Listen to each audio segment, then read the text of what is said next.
Arrange marriage भाग 8. प्रियाच्या वडिलांना phone लावण्यासाठी आबासाहेबांनी मोबाईल हातात घेतला. थोडा वेळ विचार करून त्यांनी पुन्हा नंबर डायल केला. तसं 3-4 रिंग नंतर फोन उचलण्यात आला होता. साहेबराव म्हणाले, "नमस्कार आबासाहेब. बरं झालं तुम्ही फोन केला. उद्या दुपारी मी तुम्हाला फोन करणारच होतो. ती प्रिया लग्नानंतर एकदाही माहेरी आली नाही ना? तिला 2 दिवसासाठी माहेरी घेऊन यावं म्हणत होतो तुम्हाला. तिच्या आईने खूप नाद लावलेला आहे तिला घेऊन या म्हणून घरी." एवढं बोलून झाल्यावर अचानक गणेशरावांच्या लक्षात आलं. समोरून कोणीच काही बोलत नाही, एकदम शांत बसलेले आहे. म्हणून ते 2 सेकंद थांबून साहेबरावांनी समोरच्या कोणासा घेण्याचा प्रयत्न केला आणि ते म्हणाले, "आबासाहेब बोलताना काय झालं? बोलत का नाही आहेत? आवाज येतोय का माझा?" आजोबा म्हणाले, "हो तुमचा आवाज येतोय. मी आबासाहेब बोलतो." थोडं कचरतच आबासाहेब म्हणाले. साहेबराव म्हणाले, "हा बोला ना." "माफ करा, मी तुमचं ऐकून घ्यायच्या आधीच माझं बोलण्याला सुरुवात केली होती. काय आहे ना, लेकीला माहेराला आणायची गडबड झाली आम्हाला." आबासाहेब त्यांना कुठल्याही गोष्टीत रिॲक्शन करण्याच्या मूडमध्ये नव्हते. त्यांनी डायरेक्ट बोलायला सुरुवात केली. आजोबा म्हणाले, "साहेबराव, ते सकाळी अजितवर हल्ला झाला आणि प्रियाने असं म्हणत आबासाहेबांनी त्याला सगळा घडला प्रकार सांगितला होता." ते सगळं ऐकून साहेबराव तर सुन्न झाले होते आणि घाबरून म्हणाले, "माझी पिऊ कशी आहे आता? ती कुठे आहे? मला बोलायचं तिच्यासोबत."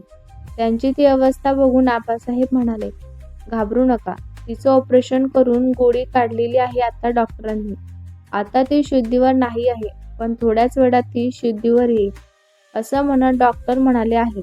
आबासाहेबांनी त्याची मनस्थिती समजून त्यांना डॉक्टर पूर्ण काय बोलले ते सांगायचं टाळलं होतं आणि म्हणाले, "तुम्ही आणि प्रियाची आई दोघेही इथं या. आणि हो, टेन्शन घेऊ नका. तिला आता काही धोका नाही आहे. फक्त ती जर शुद्धीत आली नाही तर तिला तिचे आईवडील समोर दिसावेत. बाकी काही नाही." शोभा म्हणाली, "नक्की ना माझे बाळ ठीक आहे ना?" प्रियाची आई इतका वेळ जी शेजारी उभी राहून ऐकत होत्या, पण आता त्यांची सहनशक्ती संपली होती आणि न राहून साहेबरावांच्या हातातला फोन घेऊन त्या बोलू लागल्या होत्या. आजोबा म्हणाले, "हो, माझ्यावर विश्वास ठेवा तुम्ही. ती ठीक आहे. तुम्ही या. बाकी काळजीचं काहीच कारण नाही आहे." एवढं बोलून आबासाहेबांनी फोन ठेवून दिला. इकडं प्रियाच्या आईचे रडून रडून बेहाल झालेले होते. प्रियाच्या बाबांनी ही हालत काही वेगळी नव्हती म्हणा, पण आपण जर हातपाय गाडले तर कसं होईल, या विचारांनी त्यांनी स्वतःला धीर दिला आणि प्रियाच्या ओढीने दोघेही दिल्लीला रवाना झाले. तर प्रियाच्या आत्यालाही प्रियाच्या बाबांनी फोन करून कल्पना दिली होती. त्याही तिथल्या तिथे अगदी 20 मिनिटातच हॉस्पिटलमध्ये पोचल्या होत्या. जवळजवळ 4-5 तासांनी प्रियाचे आई बाबा हॉस्पिटलमध्ये पोचले होते. एकमेकांना धीर देत कसं तरी हॉस्पिटलपर्यंत ते पोचले होते. पण तिथं आल्यानंतर आपल्या काळजांच्या तुकड्याला बेडवर निश्चित पडलेलं पाहून दोघांचेही हातपाय गळून गेले होते. आबासाहेब आणि आजोबा त्या तिघांना सांत्वना देत होते, पण काही केल्या प्रियांच्या आईंचा व आत्यांच्या डोळ्यातले अश्रू काही थांबत नव्हते. अजितच्या आईचीही हालत काही वेगळी नव्हती. जवळजवळ 20 तास उलटून गेले होते, तरी प्रियाची हालत काही दिसत नव्हती. इकडं अजितला मात्र एक मिनिट एका युगासारखा वाटत होता. काही वेळानंतर डॉक्टर भोसले प्रियाला चेकअप करण्यासाठी आले होते. त्यांनीही सगळ्या पद्धतीने प्रयत्न करून बघितले होते. 24 तास उलटण्यासाठी केवळ अर्धा तासच बाकी राहिलेला होता. आता मात्र सगळेच घाबरून गेले होते. डॉक्टर भोसले मात्र काहीही न बोलता प्रियाला चेक करून वापस त्यांच्या केबिनमध्ये निघून गेले. सगळेजण चिंतेत असताना अचानक अजितचा फोन वाजला. त्याने फोन उचलला. अजित म्हणाला, "हा बोल आकाश, काम झालं का? काहीही करून मला तो हरामखोर माझ्यासमोर हवा आहे. तुला मी मगाशी त्याचा फोटो सेंड केला होता. तू बघितला का?" कधी नव्हे ते अजितच्या बोलण्यात आज एका प्रकारची जरब दिसत होती. आकाश म्हणाला, "डोंट वरी बॉस. मी बघितलेला आहे. तो आत्ताच्या आत्ता गोडाऊनमध्ये आहे.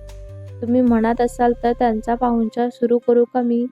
अजित म्हणाला, "नको नको. त्याची खातिरदारी तर मीच करणार आहे. मी येईपर्यंत त्याला कोणीही हात लावणार नाही." आकाश म्हणाला, ओके बॉस. एवढं बोलून आकाशने फोन कट केला.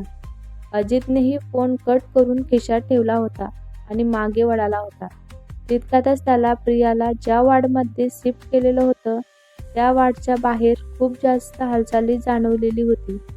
डॉक्टर आणि नर्स आत बाहेर करत होते, तर त्यांचे फॅमिली मेंबर आणि प्रियाचे आई वडील दरवाजाच्या बाहेरून बघत होते. नुसतं काय करताय ते म्हणून. डॉक्टर समोरचं ते दृश्य पाहून अजितचा मात्र काळजाचा ठोका चुकला होता आणि तो झपाझपा पावले टाकत त्या वॉर्डजवळ आला आणि रूमच्या बाहेरून आत डोकावून पाहू लागला होता. प्रिया मोठमोठे श्वास घेत होती. श्वास घेण्यासाठी जणू ती धडपडत होती आणि डॉक्टर मात्र तिला ऑक्सिजन मास्क लावून चेक करत होते, तर एक नर्स तिला ECG मशीन लावत होती. बाहेर मात्र सर्वांचे प्राण घशात अटकलेले होते. प्रियाची आई तिची ही हालत पाहून जागेवरच पटकन खाली बसली. त्यांच्या डोळ्यांसमोर अंधारी आली होती. एकुलती एक मुलीला असं मृत्यूच्या दारात पाहून त्यांचे प्राण कंठाशी आलेले होते. त्यांना खूप वाईट वाटत होतं. क्षणोक्षणी त्या देवाला प्रार्थना करत होत्या आणि काय आश्चर्याने देवाने जणू त्यांची प्रार्थना सुद्धा ऐकलेली होती. प्रियाने हळूहळू डोळे उघडायला सुरुवात केलेली होती. सर्वांचा आनंद गगनात मावेनासा झाला होता.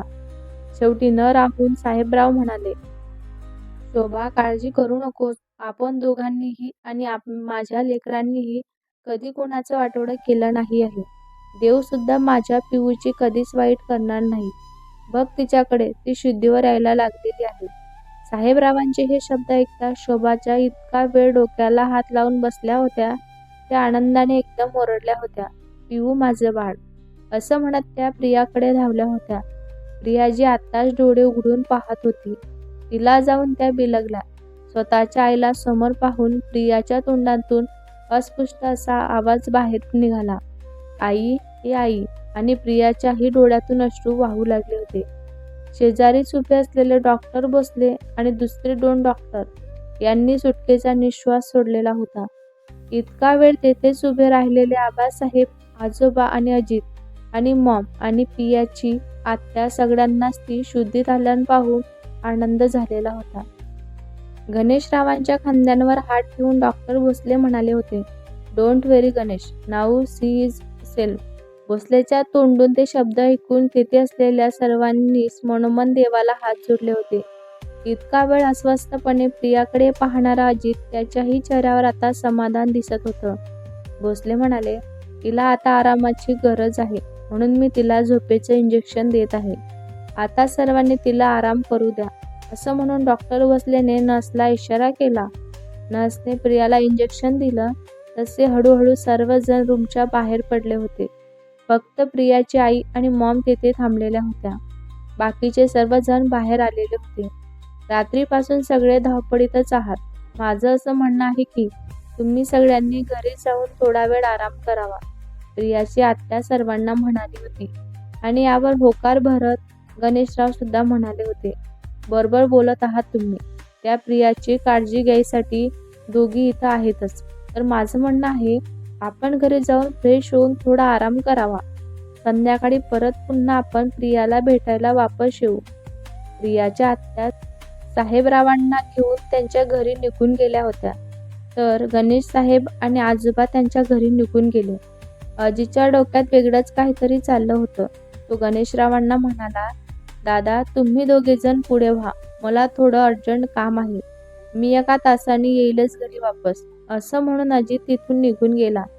गणेशरावांना कल्पना देऊन अजित त्यांच्या गोडाऊनवर अगदी 20 मिनिटातच पोहोचलेला होता.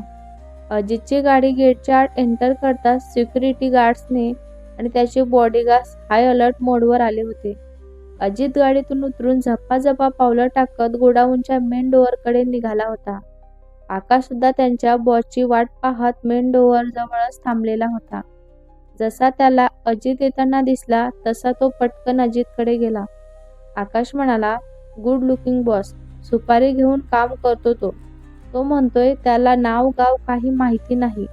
त्याला फक्त फोटो पाठवला जातो आणि पैसे अकाउंटला जमा होतात, असं त्याचं म्हणणं आहे. अजित म्हणाला, ओके, लेट्स सी. असं म्हणून अजित झपाझपा पावलं टाकत आतमध्ये गेला. समोर एक रूममध्ये एका माणसाला खुर्चीत बांधून ठेवलेलं होतं. हा तोच माणूस होता ज्याने अजितवर हमला करण्याचा प्रयत्न केला होता. पण बिचारी प्रिया मध्ये आली म्हणून त्यामध्ये प्रिया भरडली गेली होती. मारून मारून त्या माणसाला अर्धमेलं केलेलंच होतं. त्याची ती हालत पाहून अजित त्याला म्हणाला, त्याला शुद्धीवर आणा, कमॉन फास्ट. अजितचा तो करारी आवाज ऐकून आकाशने शेजारी उभ्या असलेल्या रमेशला खुणावलं. तसे रमेशने त्याचा इशारा समजून एका हाताने त्याचे केस गच्च पकडले आणि समोर ठेवलेल्या टोपल्यात जे पाणी होतं त्यात त्याचं तोंड बुडवलं. इतका वेळ बेशुद्ध असणारा तो माणूस हडबडून जागा झाला होता आणि ठिकठिकाणी मार लागल्यामुळं तो कण्हत होता, विहळत होता. त्याला खूप त्रास होत होता. त्या माणसाने जसे समोर पाहिले त्याला समोर अजित केटीत खुर्चीवर बसून दिसला होता. आता आपलं काही खरं नाही असं त्या माणसाने जाणून घेतलं आणि अजित पुढं गयावया करू लागला होता. साहेब, तुमच्या पाया पडतो मी, मला जाऊ द्या. माझी काहीच चूक नाही. मी सुपारी घेऊन काम करतो. मला खरंच यातलं काहीच माहिती नाही आहे. सुपारी कोणी दिली, कशी दिली हे सांगता येत नाही मला. कारण सुपारी देणारा कोण आहे हे आम्ही लोक कधीच विचारत नाही. अजित म्हणाला, हे बघ, जोपर्यंत तू बोलत नाहीस तोपर्यंत तुझी इथून सुटका होणारच नाही. मला माहीत आहे. तुला त्या माणसाचं नाव माहिती आहे. तू इमानदारीने मला त्याचं नाव सांगायचं. नाहीतर तुझी इथून जिवंत सुटका मी होऊ देणार नाही. असं म्हणत अजितने एक जोरदार ढोसा त्याच्या तोंडावर मारला होता. अजितच्या जोरदार प्रहाराने आधीच अर्ध मेला झालेला तो माणूस पुन्हा बेशुद्ध पडला होता. अजित मात्र खूप चिडला होता. आकाश, मला याच्याकडून संपूर्ण डिटेल माहिती हवी आहे. काहीही करून याच्याकडून ते काढून घे आणि याच्यावर लक्ष ठेव. असं म्हणत अजित जागचा उठला आणि ताळताळ पावलं टाकत तो गोडाऊनच्या बाहेर निघून गेला. प्रियाला डॉक्टरने झोपीचे इंजेक्शन दिल्यामुळं प्रिया निवांत झोपलेली होती. अजितची पावलं आपोआप हॉस्पिटलकडे वळाली होती. कितीही नाही म्हणलं ना तरी तिला पाहण्याची ओढ त्याला लागलेलीच होती आता. अजित जेव्हा तिच्या स्पेशल वॉर्डमध्ये दाखल झाला तेव्हा त्याची मॉम त्याला सोफ्यावर झोपलेली दिसली, तर प्रियाची आई तिच्या शेजारी असलेल्या खुर्चीवर बसल्या बसल्या झोपलेल्या त्याला दिसल्या होत्या. पावलांचा आवाज न होऊ देता तो तसाच प्रियाच्या बेडजवळ गेला होता. शांत झोपलेली प्रिया, तिच्या चेहऱ्यावर कुठलेच भाव त्याला दिसत नव्हते. त्या क्षणी त्याला ती खूप निरागस वाटत होती. जखमींनी चेहरा पांढरा पडलेला दिसत होता तिचा. पोटही सुकलेले वाटत होते. जरी अजित हळू आला असला तरी सावध झोपलेली प्रियाची आई त्याच्या तितक्याशाही पावलांच्या आवाजाने जाग्या झाल्या होत्या. पटकन उठून अजितकडे पाहू लागल्या होत्या त्या. तुम्ही कधी आलात? थोडा डोळा लागल्यामुळं माझं लक्ष गेलंच नाही. असं म्हणून त्या खुर्चीवरून बाजूला झाल्या आणि अजितला पुन्हा म्हणाल्या होत्या, बसा इथं, मी बाहेर जाऊन येते. अजितचं काही ऐकून न घेता त्या तशाच रूमच्या बाहेर पडल्या. केव्हाना मॉम सुद्धा अजितच्या आणि प्रियाच्या आईच्या आवाजाने जाग्या झालेल्या होत्या. त्याही काहीही न बोलता उभ्या राहिल्या. अजित जवळ येत त्या म्हणाल्या, बेटा, मी पण बाहेर जाते. अजित म्हणाला, मॉम, तू आणि प्रियाची आई घरी जा आणि फ्रेश व्हा आणि थोडा आराम करा. मी आहे प्रियाजवळ. मला इथेच तिच्या जवळ थांबायचं आहे. अजितच्या बोलण्यातली काळजी ऐकून मॉमने त्याला डोळ्याने खुणावले होते आणि त्यांच्या खांद्यांवर हात ठेवून त्या रूमच्या बाहेर निघून गेल्या.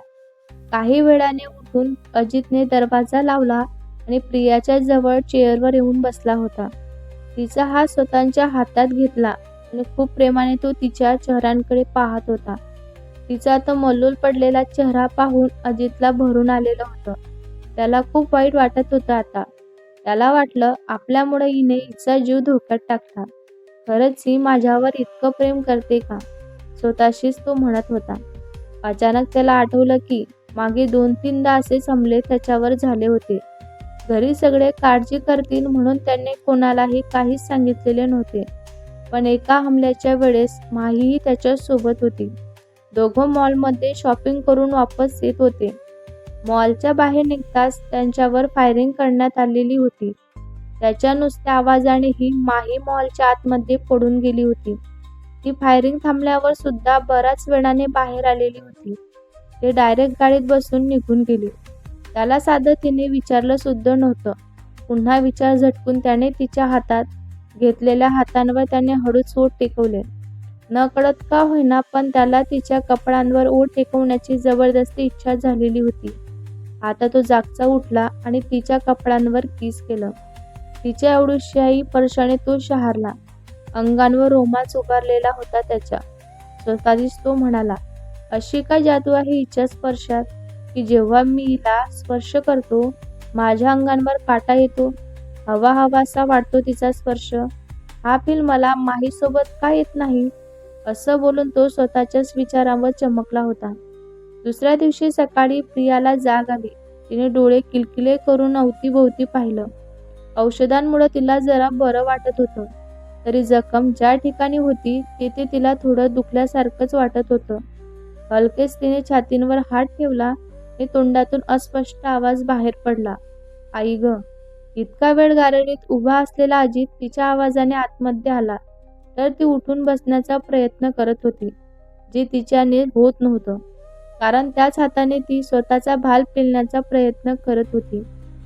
त्याच हाताला तिच्या लागलेलं होतं. त्यावर त्याला जखमा जेथे होते तिथे रक्ताचे डाग दिसले. ते पाहून अजित खूप पॅनिक झाला आणि पळतच तिच्या जवळ आला.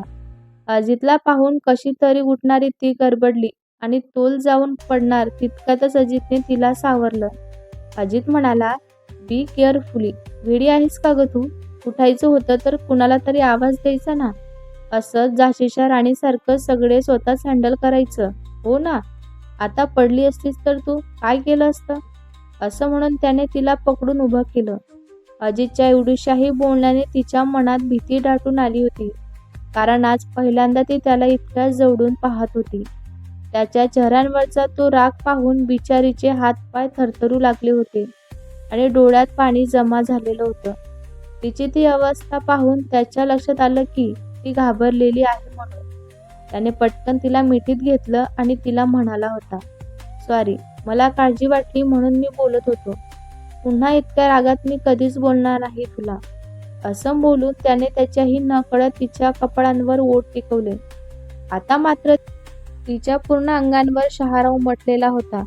तिच्या शरीराची ती हलकीशी होणारी थरथर अजितलाही जाणवलेलीच होती आणि गालात असं तो तिच्यापासून दूर झाला होता. अजित म्हणाला, काही हवं आहे का तुला?